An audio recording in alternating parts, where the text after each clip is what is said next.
Secretary Rubio. But you have shown, through your words and your actions, what the answer is. And I have to tell you directly and personally that I regret voting for you for Secretary of State. Well, first of all, your regret for voting for me confirms I'm doing a good job. Senator Van Hollen started by reminding Rubio of something important: their shared history in Congress.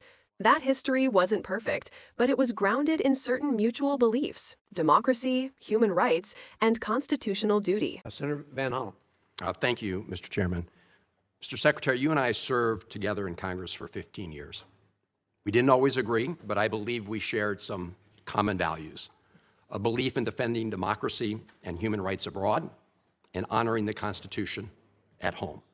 That's why I voted to confirm you. I believed you would stand up for those principles. You haven't. You've done the opposite. And you used to speak with conviction about the importance of foreign aid as a tool to advance American values and interests. Then you stood by while Elon Musk took a chainsaw to USAID and other assistance programs. That has left a staggering toll: broken trust with countries, openings for China and other adversaries, and countless preventable deaths of children and others. Take Sudan, for example. The freezing of U.S. humanitarian assistance forced the closure of nearly 80% of the emergency food kitchens there. 2 million famine-affected people were left without access to food. People died because of those actions: mothers, fathers, and children.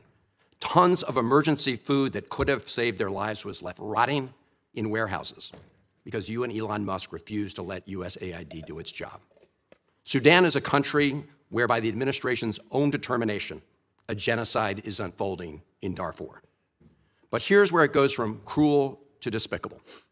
While cutting off food aid to Sudanese families living through an actual genocide, you're fast-tracking white South Africans for refugee status under a manufactured claim that they are the victims of genocide. You tried to block the admission of individuals who had already been approved to come here as refugees while making bogus claims to justify granting such status to Afrikaners. You've made a mockery of our country's refugee process, turning it into a system of global apartheid where political ideology and race, more than truth or need, matter. And while you've turned away from a genocide in Sudan and invented one in South Africa, you teamed up with President Trump to throw the Ukrainian people under the bus and have been played like a fiddle by Vladimir Putin. Of course, Donald Trump not only said he would end the war in Ukraine on day one, he also said he would end the war in Gaza on day one. And yet last week, you were all running around to Gulf states, giving away very sensitive American AI and chips technology, but doing nothing to end the war in Gaza and get the remaining hostages returned. You know that for 78 days, the Netanyahu government did not allow a scrap of food to enter Gaza to reach over 2 million civilians. 57 children have died from malnutrition so far, and more than 14,000 children are in imminent danger of dying of starvation. As Cindy McCain said last week, and I quote, "Families in Gaza are starving while the food they need is sitting at the border." That is a gross violation of both U.S. and international law. What did you do? Nothing. Not once did you publicly call upon the Netanyahu government to end the blockade. Fortunately, other countries spoke out, and now we see a tiny trickle going in. Where have you focused your energy instead, Mr. Secretary? Well, your first trip as Secretary of State was to El Salvador, not to promote democracy, but to cozy up to President Bukele, who calls himself the world's coolest dictator. The result was a cash for collusion deal to deprive people living in America of their constitutional rights to due process. The Supreme Court, in a 9-0 decision, instructed you to facilitate the return to the United States of Abrego Garcia, who the administration admitted was wrongfully deported to El Salvador. Your response? You've openly flouted judicial orders. When asked whether you have been in touch with El Salvador to return Abrego Garcia, you boasted, quote, "I would never tell you that. And you know who else I would never tell? A judge." Clearly, you don't care about the Fifth Amendment right to due process, and you don't care about the First Amendment either, since you've been very busy snatching students off of college campuses for exercising their right to free speech. You dredged up a relic from the McCarthy era to claim that student protesters posed a threat to the foreign policy of the United States. Give me a break, Mr. Secretary. You know as well as I do this isn't about national security, it's about punishing free speech. And you know that in America, the government doesn't get to use its power to punish speech it doesn't like. Yet in March, you boasted about revoking student visas, saying, and I'm quoting, "We do it every day. Every time I find one of these lunatics, I take away their visa," unquote. Let's look at one of those lunatics, Mr. Secretary, Ms. Ozturk. Her crime was co-authoring an op-ed in her college paper critical of Tufts University's response to the war in Gaza. Your own department found zero links to terrorism, no anti-Semitic statements, but you still yanked her visa and shipped her off to detention in Louisiana. And the list goes on and on. The federal judge in the case of Mohsen Madawi, who is the Columbia student who was ambushed by federal agents at his citizenship appointment, said, and I quote, this is the judge, "Legal residents not charged with crimes or misconduct are being arrested and threatened with deportation for stating their views on the political issues of the day.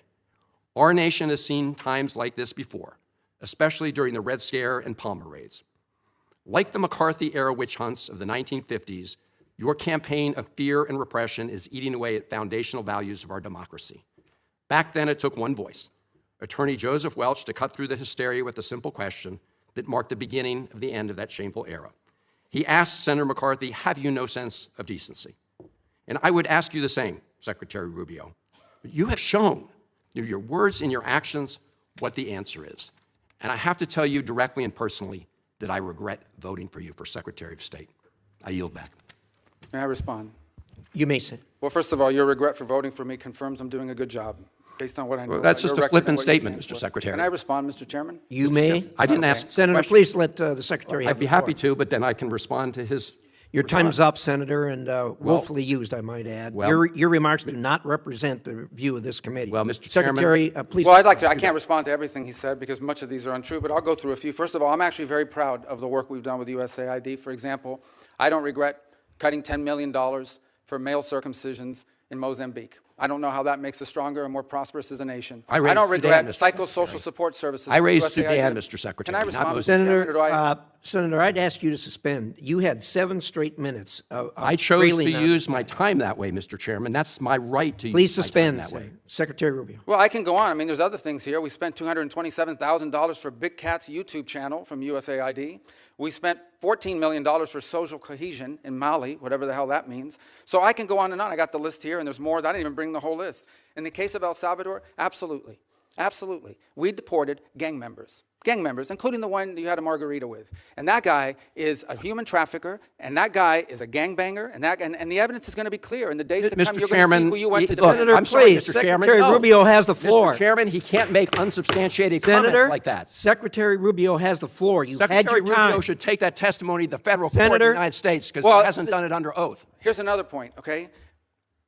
There is a division in our government between the federal branch and the judicial branch. No judge in the judicial branch cannot tell me or the president how to conduct foreign policy. No judge can tell me how I have to outreach to a foreign partner or what I need to say to them. And if I do reach to that foreign partner and talk to them, I am under no obligation to share that with the judiciary branch. Just like a judge cannot order me to negotiate with a foreign minister of Russia, they cannot order me to negotiate with a foreign minister or the president of El Salvador. And if I did negotiate with them, which we have responded to them, and we've told them we've had communications with the president of El Salvador, I am under no obligation under our division of powers in this country and to share with the judicial branch how I conduct the diplomacy of the United States. It would actually be counterproductive. If I started sharing with courts, or frankly, with the media, my conversations with foreign leaders and all of their details, no foreign leader would talk to me again, and we would break trust with them. So I have complied with every court order. What I won't comply with is an order to disclose what I'm saying and what we're talking about with the foreign leader, because then they won't talk to me. Diplomacy doesn't work that way. About the student visas, let me say this. I don't deport anybody, and I don't snatch anybody. The State Department does not have officers in the street snatching everybody. What I do is revoke visas, and it's very simple. A visa is not a right. It is a privilege. People apply for student visas to come into the United States and study. And if you tell me that you're coming to the United States to lead campus crusades, to take over libraries and try to burn down buildings and acts of violence, we're not going to give you a visa. Is that what Ms. Ozturk did? We're not going to give you a visa. Is that what she And if you did? do Come that- on, Mr. Secretary. And every single You're one of just these blowing cases, the smoke factors here are now. different. Senator- The bottom line is if you're Senator, coming here we- to stir up trouble on our campuses, we will deny you a visa. And if you Does have the a First visa Amendment and we find apply you, to we will people revoke living in it. the United And States? we're going to do more. There are more coming. We're going to continue to revoke the visas of people who are here as guests and are disrupting our higher education facilities. People are paying money. These kids pay money to go to school, and they have to walk through a Writing bunch an of op-ed lunatics to the who are tough here on student newspapers visas. disrupting the Simple foreign as policy of the United I want to States. do more. I hope we can That's find more of these people. pathetic, Mr. In fact, the Secretary. other day, some guys led a riot. I forgot what university it was, and I asked, please, can you find the arrest records of all the people that were arrested at that riot at that campus? Because if any of them have a visa, we're going to revoke I it. feel so much safer All right, when you let's, lock up people like Ms. Osterk, Mr. Secretary. We've had enough time on the subject. Thank you very much. And What we just witnessed was not your typical Senate exchange. This was a reckoning. Years of frustration, policy betrayal, and moral conflict boiling over in one extraordinary moment between Senator Chris Van Hollen and Secretary of State Marco Rubio. Van Hollen didn't just challenge Rubio's policies, he confronted the very erosion of values that once defined American leadership. You could hear the disappointment in his tone, not the anger of partisan politics, but the heartbreak of someone who believed in another's potential to serve with integrity. Van Hollen's message was clear. Those principles aren't partisan, they're American. And that's what made his statement, "I regret voting to confirm you," so powerful. It wasn't just political theater, it was an indictment of moral failure. When he accused Rubio of allowing Elon Musk to take a chainsaw to USAID and other humanitarian programs, Van Hollen was pointing to something that often gets lost in political debates: the human cost. We're not talking about budgets or bureaucracy. We're talking about food that could have fed starving families in Sudan being left to rot in warehouses. Children who could have been saved, dying because of political decisions. And that's the heart of Van Hollen's argument. U.S. aid isn't charity. It's a reflection of our national conscience. When we pull back from humanitarian efforts, we don't just lose influence abroad. We lose a piece of our moral identity. But the confrontation didn't stop there. Van Hollen accused Rubio of hypocrisy, fast-tracking white South African refugees under a false narrative of genocide, while ignoring actual genocide in Sudan. He called it a system of global apartheid, where race and ideology determine who gets help and who doesn't. That's a powerful and deeply unsettling statement, because it forces us to ask who we're choosing to protect and why. Then came the issue of student visas and free speech, another flashpoint that hits close to home for many Americans. Van Hollen accused Rubio of weaponizing the State Department against student protesters, revoking visas simply because they expressed dissent about U.S. policy in Gaza. That's not just an overreach, it's a chilling echo of the McCarthy era, when dissent was treated as disloyalty. Rubio's response was defensive and dismissive. He deflected, he laughed off the regret as proof he was doing a good job, and he doubled down on his actions. He claimed that revoking student visas wasn't about silencing speech, but about protecting order on campuses. But that framing misses the bigger point, that democracy only functions when dissent is protected, not punished. What Rubio's comments revealed wasn't strength, it was arrogance, the kind of arrogance that comes when power goes unchecked and empathy is lost. Van Hollen's reference to history, Joseph Welch's famous question to Senator McCarthy, "Have you no sense of decency?" wasn't random. It was a reminder that we've seen this before. We've lived through moments when fear was used to justify repression, and each time it took brave voices to push back and say, enough. This exchange wasn't just about foreign policy or aid budgets or campus protests. It was about the soul of American governance, whether we lead with compassion or control, with principle or power. What makes this confrontation so important is that it exposes a fundamental divide in our politics today, between those who see America's role as a beacon of justice and those who treat it as a tool of convenience, between those who still believe that human rights, democracy, and decency matter, and those who think those values are negotiable. When Van Hollen said he regretted his vote, he was acknowledging something a lot of Americans feel about their leaders, that too many have lost their moral compass, that too many have chosen loyalty to political expedience over loyalty to truth. Moments like this remind us that democracy doesn't die overnight. It erodes, decision by decision, silence by silence. And it takes courage to call that out in real time, especially when the cameras are rolling and the political cost is high. So what do we take from this?